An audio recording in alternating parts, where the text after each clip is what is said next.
You're listening to Titans Football with head coach Nick Hart on 89.1 The Bash. Tonight's show is brought to you by the following underwriting sponsors: AgriGold, Consolidated Grain and Barge, DuBois County Garage Doors Incorporated, in memory of Eric and Darwin Kalis, Kiesel Enterprises, Lowry Company, MyTech Systems, Rainbrecht Homes, Pro Rehab, DFW Post 2714, Rusty Rivas FC Tucker MG Realtors, South Gibson Grain, and by Total Seed Solutions. Welcome to Titans Football with head coach Nick Hart. I am Bob Bowser, and joining me is head coach Nick Hart. And coach, your Titans are now 6-0 overall and 4-0 in the Pocket Athletic Conference play after defeating Heritage Hills on Friday night. So let's take a look at the scoring plays and some of the team and individual stats from this ball game. Starting off here in the first quarter of play with 8:10 remaining in the quarter. A 26-yard field goal attempt by Carson Liebering is good. Heritage Hills on top, 3-0. Coming right back, the Titans waste no time, 4 minutes, 57 seconds remaining in the first quarter. A 22-yard field goal attempt by Chandler McKee is good. 3-3 is our score. And then the Titans score one more time a couple minutes later with 2:08 remaining in the first quarter. Dylan Stefanich runs it in from 11 yards out. The point after kick by Chandler McKee is good. 10-3, Titans on top after one quarter. Then in the second quarter, it was an interception, just really a play changing for the game. It changed the entire game right here. Bailey Neufelder comes up with the interception return for touchdown. Chandler McKee's extra point is good. 17-3, Titans on top.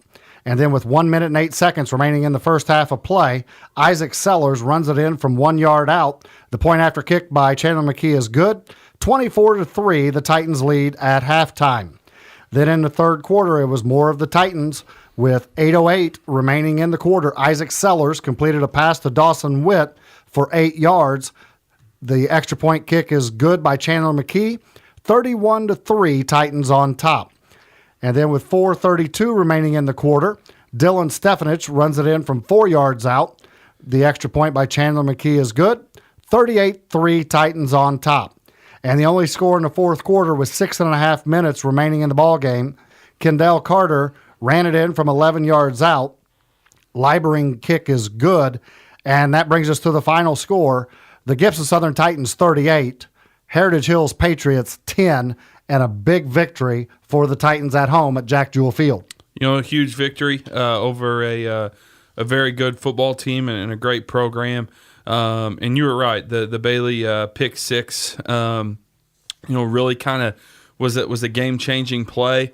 I thought that one, and then the score where we got the score right before half, to make it 24-3 and even make it a 3-score game, and then getting the ball to start the second half. I thought those two things really kind of helped us to pull away. All right, so let's take a look at some of the team stats.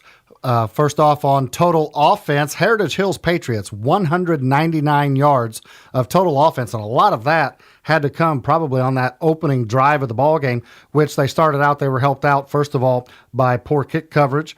And, I hate to say that, but that's exactly what it was. Mm-hmm. And then they drive it down and get the short field goal. But 364 yards for the Gibson Southern Titans, so a huge disparity in offensive output here between the two ball clubs. Passing yardage, Heritage Hills had 59, 122 for Gibson Southern. Rushing, 140 yards for Heritage Hills, 242 yards for Gibson Southern. And if you watch that ball game, the defense for Heritage Hills, it's as good as advertised. They just flat hit people all over the place. To get 242 yards was an outstanding night. Really a credit to our offensive line because they are a very, very good defense. Very stout, very physical, and they get to the football in a hurry and in a bad mood. And so I thought our offensive line did a great job of opening up some holes for our running backs to pick up 242 rushing yards. Well, and then looking at the penalty yards, 6 penalties for 55 yards for the Patriots, 5 penalties for 35 yards for the Titans. Turnovers, it was 2 turnovers for Heritage Hills, 1 turnover for the Titans. And, in a ball game that started out as tight as it was between two very good ball clubs, those turnovers can really bite you. They can, and I think we capitalized off of both of their turnovers. One for sure on the pick six, but then we got a short field on a fumble recovery, and we're able to score. So, if in a game that was ended up being a 28-point ball game, 14 of our points came off turnovers. So, those were huge plays for us. Well, of course, as I'm looking down here, I've started for some reason. We haven't done this the last couple of years, but now all of a sudden you've got me looking at third down completions and conversions. 3 for 11. I know that you're not extremely happy with that. One time was definitely, I remember, because we got behind the chains big time with penalties, but got to be able to pick up those third downs, especially when the games start getting a little tighter. Yeah, and I think we obviously want to do better, but we got in the mode too, especially when we got up 24-3, 17-3, and our defense really, we felt like we're in control of the game. We kind of got into that NFL mindset where we wanted every possession to end with a kick. So we probably got a little conservative compared to what we usually are at times on some of our third downs, a quarterback draw or, something safe, just to make sure that, we didn't give them a pick six or a fumble where they could get on a short field. We wanted to have to make them drive the football, and we really thought our defense was in control of the game. Well, and if I remember right, one of those third down conversions, Chandler McKee reached out and got a one-hand catch down in the red zone in order to move the chains and led to a score. Yeah, it was a great, Isaac threw hot, and he made a great decision to throw hot and get rid of it. And, Chandler made a great one-handed catch off of that hot throw. All right, so looking at some individual stats now. Isaac Sellers was 11 for 19, 122 yards, 1 touchdown, and 1 interception. Good night still, 11 for 19. That's not too shabby. That's over 55%.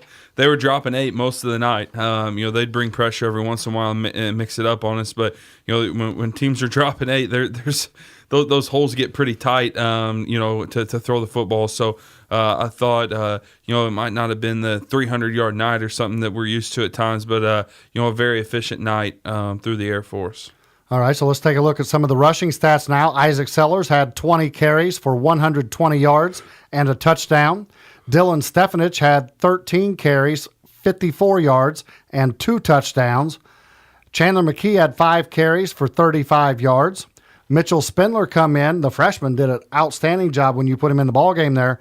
5 carries for 31 yards. And Ben Butler got in there. Had a couple carries for 2 yards. One of those was a tough run for the young freshman there, but he still got 2 yards out of the 2 carries, and neither one of them looked like they were scared to go up against that defense. No, absolutely not. Both of those guys are going to be great football players, and again, with all those rushing stats, a lot of when we have great backs, and Isaac and Dylan, I don't want to take anything away from those guys, and Mitchell, because they ran the ball really well, but I thought our offensive line was phenomenal the entire night, and that's a matchup I really didn't know how we were going to do coming into the game, because I thought they were very good up front, and I thought I was just very impressed by the way our offensive line played.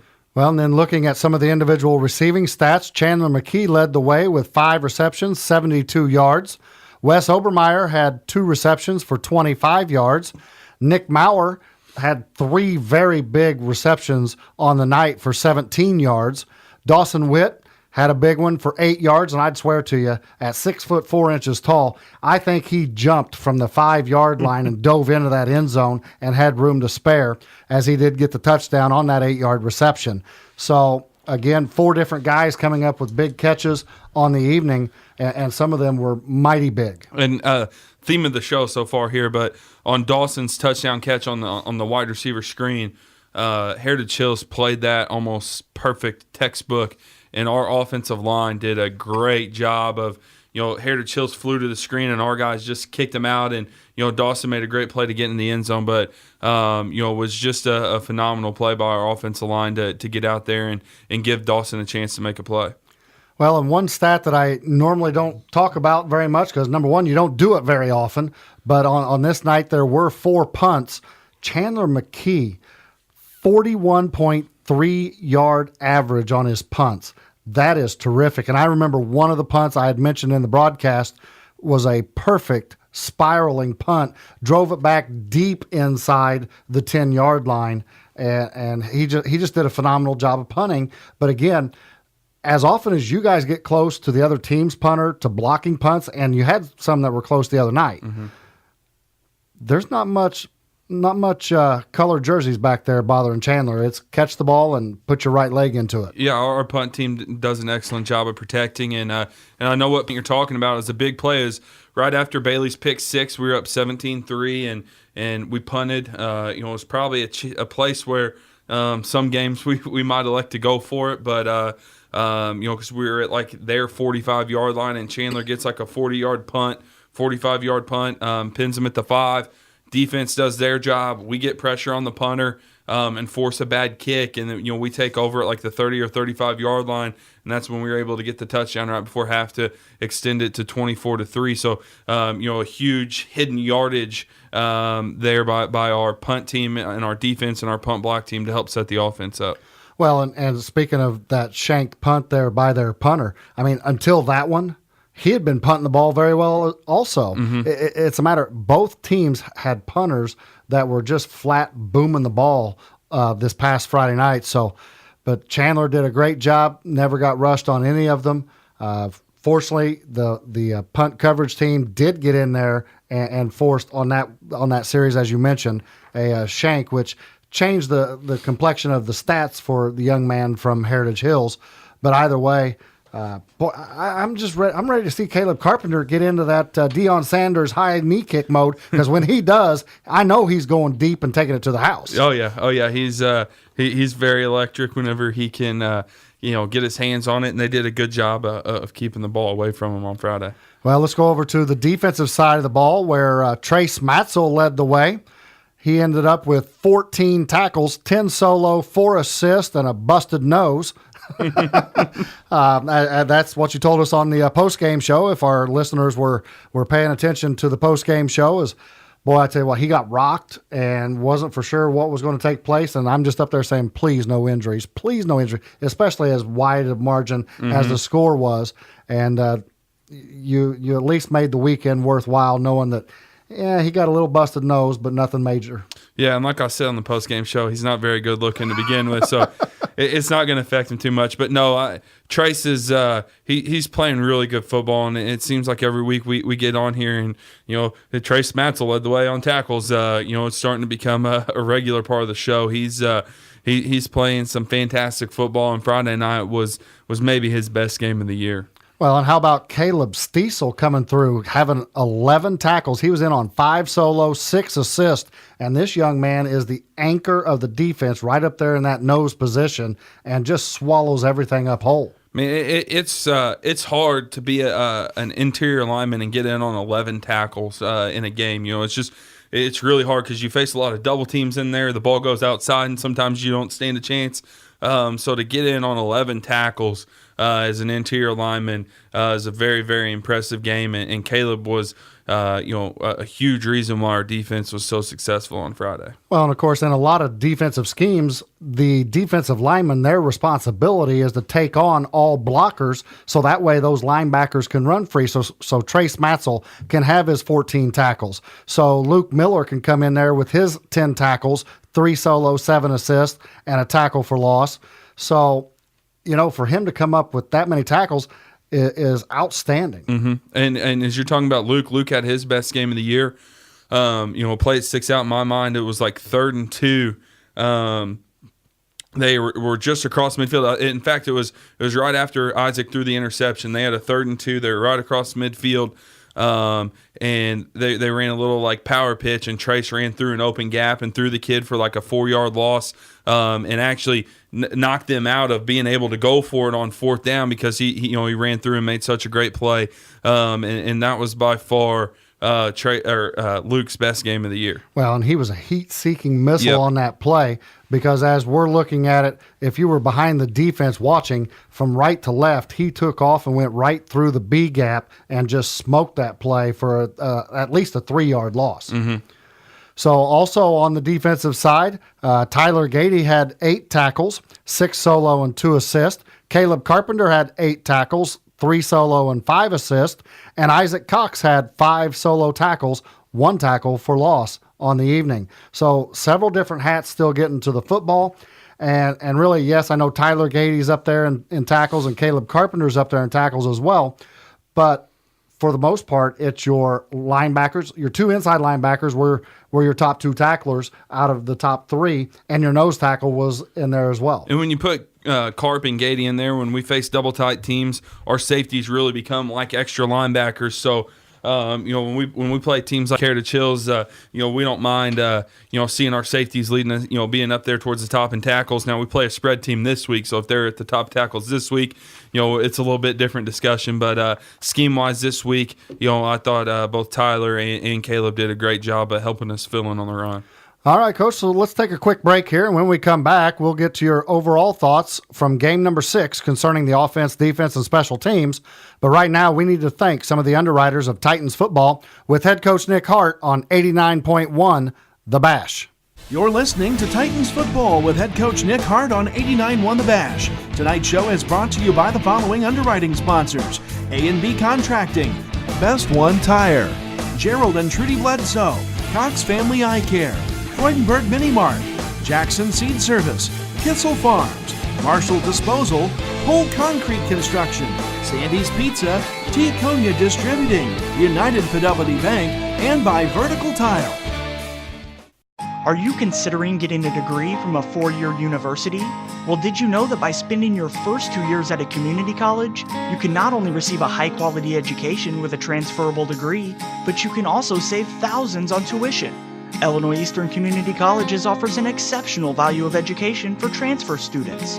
You can give us a call at 866-529-4322 or visit our website online at iecc.edu. Thank you for tuning in to 89.1 The Bash for Titans football with head coach Nick Hart.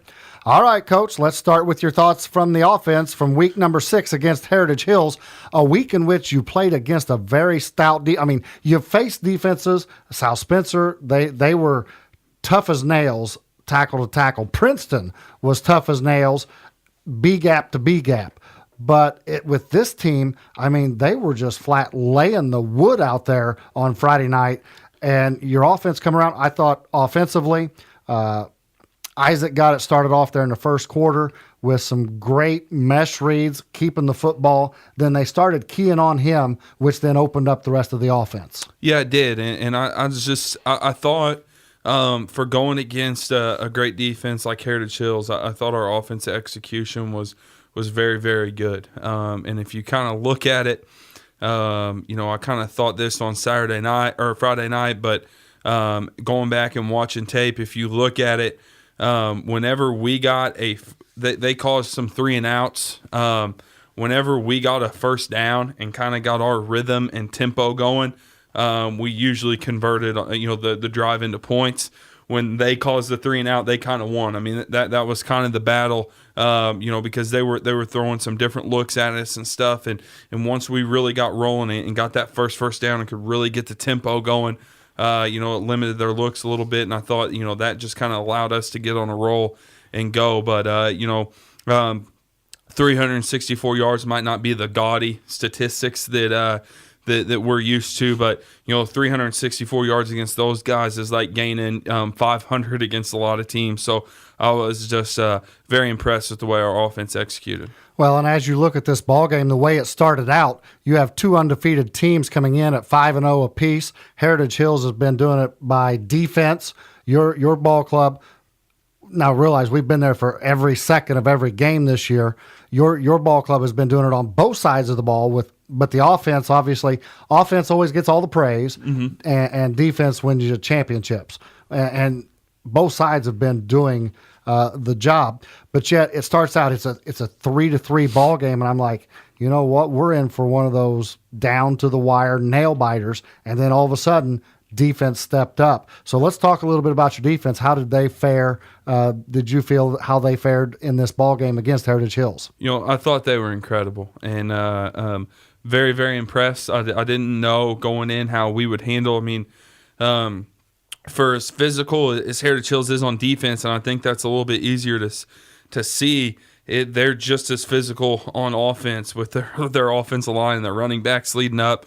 And that wishbone, when they're content to get 3 or 4 yards a play and move the chains and continue to run the clock, that's tough to stop. And I thought we did a phenomenal job defensively of matching their physicality and making big plays. Well, and when you're looking at that wishbone, and when you take a look at their two halfbacks, Griepenstraw and Yeager, one of them had 46 yards. Griepenstraw had 46. Yeager had 27.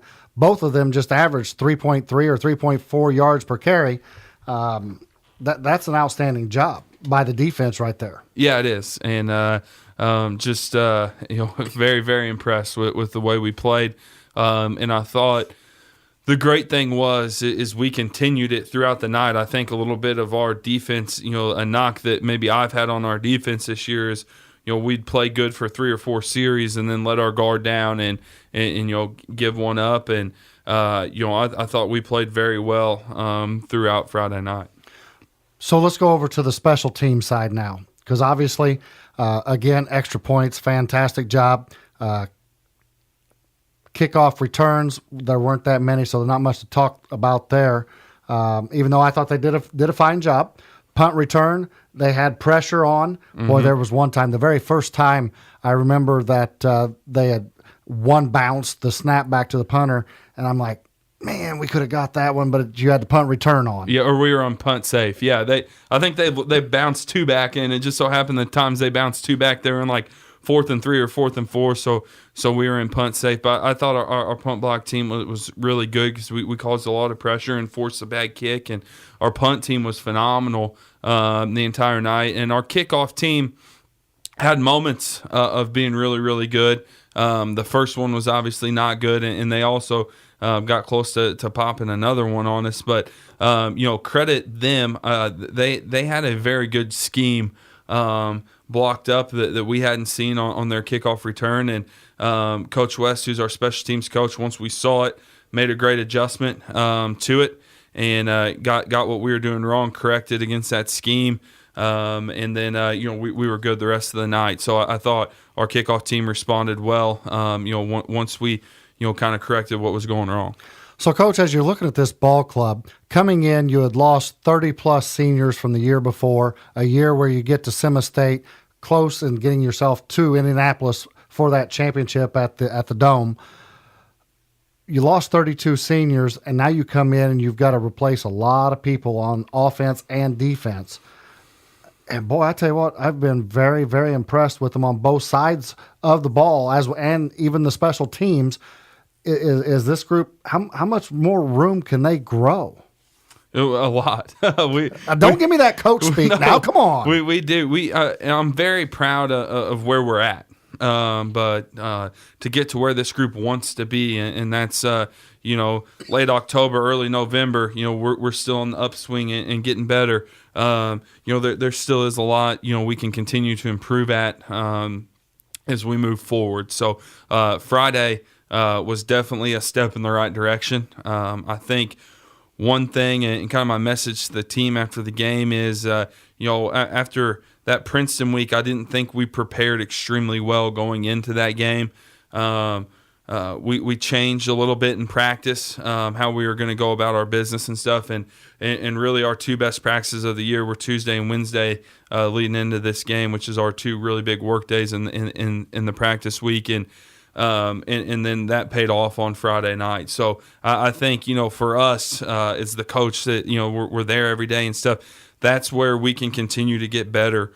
Is our practice habits and how we're going about business Monday through Thursday. Everybody can go out and turn it on Friday nights, and we're so young and inexperienced still. There's a lot of room to grow, and that's as a coach, whenever you kind of hit week 10 and when we start the playoffs, the juniors that you're playing, you want those guys to basically be seniors, and the few sophomores we have playing, you want those guys to be juniors, and that and so on and so forth. So we got a couple weeks here to continue to grow and get a lot better before the games start getting to be really, really, really important. Well, and the key I think you're going to have to get through this week in practice time is going to be the fact that, you know what, playing Heritage Hills, yes, we beat them, but that's not our state championship game. Right. We're only 6 games into this season. There's another 9 more to go, I think it is, to get to the state championship. So it's a matter of we got a lot of work still to do. Yeah, and we talked about that on Friday night, and I even heard some of our seniors, kind of saying that and stuff. So I was very proud of our performance on Friday night, but now it's back to work this week and getting ready for a very much improved Pike Central team. All right, well, Coach, we need to thank some of the underwriters of Titans football with head coach Nick Hart. And when we come back, we'll take a look around the Pocket Athletic Conference to wrap up Week 6 and get prepared for Week number 7. As you are listening to 89.1 The Bash and Titans football with head coach Nick Hart. You're listening to Titans football with head coach Nick Hart on 89.1 The Bash. Brought to you by these underwriting sponsors: A&T Concrete Supply, Carts Gone Wild, Daylight Farm Supply, Deaconess Women's Hospital, Obstadt Summerfest Incorporated, JL Farm Equipment, Lewis Plumbing and Heating, Mayflower Gardens and Gifts, Princeton Auto Park, Shoe Carnival, 10 Barge Seed and Turfgrass Supplies, and by Ziliak Enterprises. Hi, this is Kyle Peach, lead instructor of the radio TV broadcasting program at Wabash Valley College. If you've ever thought about a career as a radio or television personality or broadcast sales manager or account executive, then the radio TV program at Wabash Valley College is for you. With our small class sizes, hands-on training, and the latest in equipment and technology, we've got what it takes to teach you the skills necessary to succeed in this industry. And we have the track record to prove it with our growing list of radio TV program graduates that are now enjoying highly successful careers in this industry in markets all across the country. If you want to work in the fast-paced and exciting world of broadcasting, then check us out. Call me toll-free at 866-982-4322 or check out our website, www.wabashvalley.cc. Welcome back to Titans football with head coach Nick Hart on 89.1 The Bash. I am Bob Bowser, and joining me is head coach of the Titans, Nick Hart. All right, Coach, let's talk Pocket Athletic Conference. Looking at scores from last week, of course, your ball club defeated Heritage Hills 38-10. North Posey defeated Forest Park 34-0, and we kind of felt North Posey kind of run a gauntlet right there, 2 or 3 games in a row. It was kind of like, you know what, they're going to unleash. Yeah, they're a good football team that played the top 3 teams in the conference in the standings 3 weeks in a row, and you knew that they were going to kind of get back and get rolling on the right path. Well, and then how about the offensive explosion? South Spencer defeated Pike Central 65-47. Talk about basketball on grass, and Joe Tiller, there's some points on that right there. Yeah, and I know we're going to talk about Pike Central more coming up when we preview them, but that was, as we're watching tape and stuff, that was a fun game to watch, just kind of people going defense. Up and down. It was, it looked like, arena football being played on a 100-yard field, but, there's a lot of playmakers on the field and a lot of guys making plays. A lot of those guys that we talked about from South Spencer, as the year went on, we're going to get a lot better and stuff. The Rowan kid from South Spencer made a lot of plays on Friday night, and as their schedule lightened up a little bit, they kind of went through their gauntlet early, and now South Spencer's starting to get on a little bit of a roll. All right, and then the final game in conference play last week, it was Southridge defeating Tell City 35-0. So the Raiders, right? Southridge? Yep. They just keep on rolling here within Pocket Athletic Conference play and overall. Yeah, and Coach Buning's a great coach, and they got a big one this week with Heritage Hills, and that's just I think they were up 35-0 and called off the Dogs, and sign of a great coach, had his team going in ready to play, not overlooking an opponent with a big game coming up the next week. All right, so let's take a look at the standings now. Of course, your Gibson Southern Titans are on top of the conference, 4-0 in conference play, 6-0 overall. Southridge is also 4-0, 6-0 overall. Heritage Hills drops to 3-1 in conference play, 5-1 overall. Pike Central is 2-2 in conference play, 3-3 overall. North Posey is now 2-3 in conference play, 3-3 overall. South Spencer is 2-3 in conference play, 2-4 overall. And then Forest Park and Tell City are both 0-4 in conference play, 1-5 overall. So that brings us in to the final day of September, Friday night, September 30th, an all PAC affair this week. Forest Park will be at South Spencer. South Spencer, I tell you what, they've got an opportunity to get themselves, they can get themselves right back up into 500 ball in conference play. Yeah, and they're really starting to get it rolling here. So, we kind of talked about that, especially, it's going to get cooler this week, and those guys that go both ways are going to be able to last, have a little bit more left in the tank. So, they're really starting to get rolling. Well, when it comes down to the conference, for the Pocket Athletic Conference, game number 2 on the docket is taking place this week, and that's going to be Heritage Hills at Southridge. That'll be a dandy of a ball game. It will. Fans that are going to that one are going to get their money's worth. Just 2 great teams, 2 great programs. It should be a great game. Well, and speaking of fans getting their money's worth, I'm going to jet back to this past Friday night.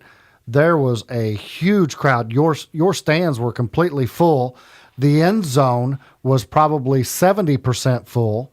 And then you had the fans over on Heritage Hill sideline. So a tremendous showing of support for Titans football. Absolutely. And then all the people that, stand along the track. And I don't even count them. Yeah, it was an unbelievable crowd and, very loud and into the game. It was an energetic Friday night.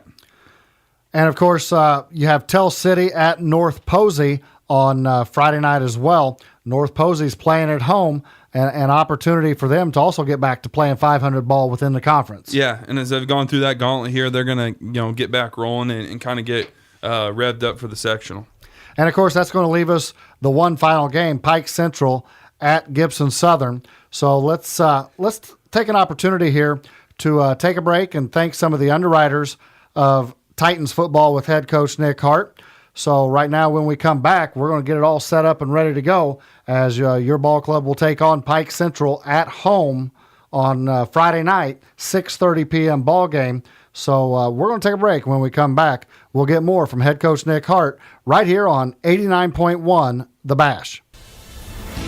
You're listening to Titans football with head coach Nick Hart on 89.1 The Bash. Tonight's show is brought to you by the following underwriting sponsors: AgriGold, Consolidated Grain and Barge, DuBois County Garage Doors Incorporated, in memory of Eric and Darwin Kalis, Kiesel Enterprises, Lowry Company, MyTech Systems, Rainbrecht Homes, Pro Rehab, DFW Post 2714, Rusty Rivas FC Tucker MD Realtors, South Gibson Grain, and by Total Seed Solutions. Interested in becoming a highly paid manufacturing professional? Industry is desperately seeking skilled technicians, people who can solve problems by using their minds as well as their hands, those who communicate, work in a team environment, and solve problems using today's technology. At Wabash Valley College, we are making skilled professionals, desiring a career and not just a job. What will you be making? To get started, contact us at 618-263-5033. Welcome back to Titans football with head coach Nick Hart right here on 89.1 The Bash, or you may be using the free app to access the show on your cell phone. So, Coach, Week 7, your Titans will be taking on Pike Central in Pocket Athletic Conference action, and it is homecoming on Friday night. And we'll have all the action live on 89.1 The Bash with pregame at 6:15 p.m., kickoff at 6:30 p.m. And Pike Central will enter this contest with an overall record of 3-3 and 2-2 in conference play. So what do you expect to see from Pike Central on offense this week? They're a spread team, 4 wide, 5 wide. They'll bring in a tight end in some sets.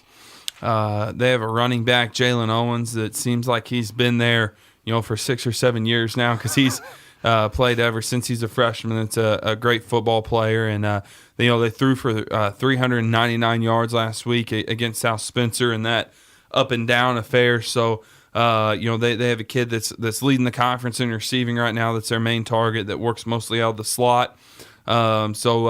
They've put up more points this year than I can remember them putting up. And I think a lot of credit goes to Coach Powell because it's the same group that was there last year, and they are immensely better. There was no move-ins, there's no anything like that, and they're immensely better this year than what they were last year. And credit to him and his coaching staff for the improvements that they've made. But offensively, though, they'll run the zone read out of the spread. It'll look. When you're watching their offense, it'll look a lot like ours, just spread, zone read, throwing it around. And they have a lot of playmakers like the Owens kid and some of their receivers and stuff. So, and it's going to be a little bit of a challenge for us because, we've been playing some more run-heavy teams and power-running teams where, now we get back and we face the spread. So, it's going to be a big week for us in practice to transition into that and get ready to go. Well, you've been talking about the high-octane offense that Pike Central has. How will their defense try to slow down your high-octane offense?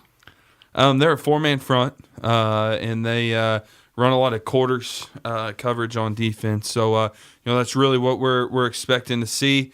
They potentially sometimes come in with a little bit of a different wrinkle against us than what we've seen on film. So, we'll throw some different things at our kids this week, just to make sure that they're prepared for something they might see come Friday night.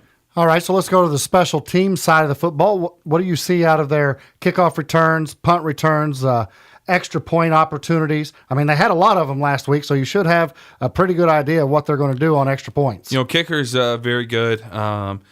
Makes most of his extra points, made a few field goals this year as you're watching film. And, they don't hesitate to, probably with inside 40 yards, they don't hesitate to trot him out there and give him a go at a field goal. And his kickoffs are really good, deep. He'll get it inside the 10 on his kickoffs. And the return teams have, all the athletes that we talked about, that are on their offense or back return the ball for them. So going to be a big test for us, coverage-wise this week. In the kicking game, and that's something I want to see is us, cover kicks better. We kind of talked about it earlier. We made an adjustment. And I thought we improved, but it's something, especially when sectionals roll around, that's gonna, that hidden yardage of special teams, always makes a difference in ball games. So something we're going to continue to try and improve on moving forward. So, Coach, we've talked about Pike Central, but potentially, in my years of experience of coaching as a head football coach, one of the toughest things to deal with was not getting ready for the team itself. It was called homecoming festivities. While homecoming is great and every kid needs to experience a great homecoming every year of their high school career, sometimes we lose focus as players as to, remember, without the game, there isn't homecoming. So it's a matter of trying to keep that focus. How will you and the coaching staff throughout the rest of this week keep focus on for the ball club to get ready for Pike Central? Well, I think, and you said it, we just say it in different ways. My line always is, our job with homecoming is to win the football game. Homecoming's not very fun if you lose. So, that's our job. And in the past, our kids have done a really good job of staying focused and staying focused on the game. And, homecoming's before the game. So hopefully our fans get there early and see all those festivities. But, it's nice. We pretty much get to stay on our same schedule leading up to the game. And, we'll be in the locker room when all that stuff's going on. So, hopefully, we're dialed in and ready to go because, Pike Central's a good football team and we got to come out ready to play on Friday.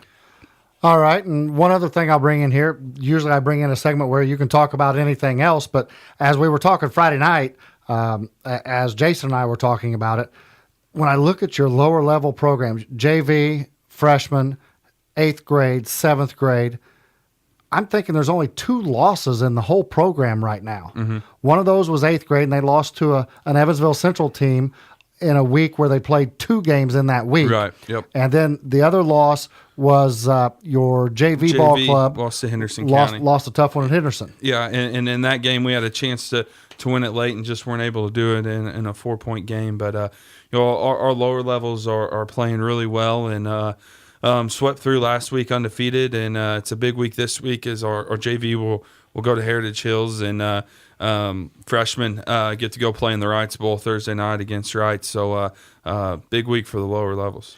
Anything else you would like to add to this week's show? No, just thanks to everybody that came out on Friday. It was a great atmosphere, and we look forward to getting to stay at home this week, and we get to finish with 3 of our last 4 at home and 2 in a row here. So it's always great to play at home. Well, and it was an outstanding crowd, and I'd like to let the listeners also know that we'll be working this week to try and clean up our radio broadcast of the ball games. As I know, last week it was a little difficult, and not happy with that. We always strive to be perfect, and we'll get there one day. And hopefully it'll be this week, and we'll get homecoming going on the right way on 89.1 The Bash. But all right, Coach. Well, that's all the time we have for today's show. And Coach Hart, good luck on Friday night, and good luck to the players in their homecoming 2016. Come away with a victory. And make sure we'll see you after the game in the post-game show. So right now, we would like to thank all of the underwriters of Titans football with head coach Nick Hart. And make sure you catch us every week here at 6 p.m. on Tuesday nights for your look inside the Gibson Southern Titans football team.